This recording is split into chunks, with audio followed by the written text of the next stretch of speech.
ಮುಖ್ಯಮಂತ್ರಿಗಳ ಬಲಗೈ ಬಂಟ ಬೇರೆ, ರೈಟ್ ಬಂಟ ಅಂತಿರೋ ಅಥವಾ ರೈಟ್ ಏನೋ ಗೊತ್ತಿಲ್ಲ.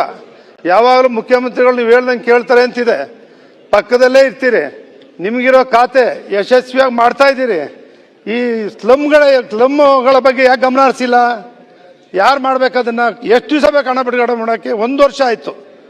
1 ವರ್ಷದಿಂದ ಇದುವರೆಗೂ ಕೂಡ ಅವ್ರು ಹೆಂಗೆ ವಾಸ ಮಾಡಬೇಕು, ಒಂದು ಪರಿಸ್ಥಿತಿ, ಅವ್ರ ಮಕ್ಕಳ ಗತಿ ಏನು, ಅವ್ರ ಶಿಕ್ಷಣ ಕೊಡೋದು ಹೆಂಗೆ ಆ ಮಕ್ಕಳಿಗೆ? ಸ್ಲಮ್ಮಲ್ಲಿ ವಾಸ ಮಾಡ್ತಕ್ಕಂಥವ್ರ ಬಗ್ಗೆ, ಬಡವ್ರ ಬಗ್ಗೆ ಅಪಾರ ಕನಿಕರ ನಿಮಗೆ, ಭಾಳ ಕನಿಕರ ಇದೆ, ಮಾನವೀಯತೆ ಇದೆ. ಅಲ್ಲಿ ಓದ್ತಾ ಇರ್ತಕ್ಕಂಥ ಮಕ್ಕಳ ಬರೀ ಬಗ್ಗೆ ನಿಮ್ಗೆ ಇವತ್ತಿನವರೆಗೂ ಒಂದು ಹಣ ಕೊಟ್ಟು ಸ್ಥಳೀಯ ಪ್ರಾಧಿಕಾರಗಳಿಗೆ ವರ್ಗಾವಣೆ ಮಾಡಿ ಒಂದ್ಸಾರಿ ಹಣ ಕೊಟ್ಟು ವರ್ಗಾವಣೆ ಮಾಡಿಬಿಡಿ. ನೀವು ಅವ್ರು ಮಾಡ್ಕೊಂಡು ಹೋಗ್ತಾರೆ.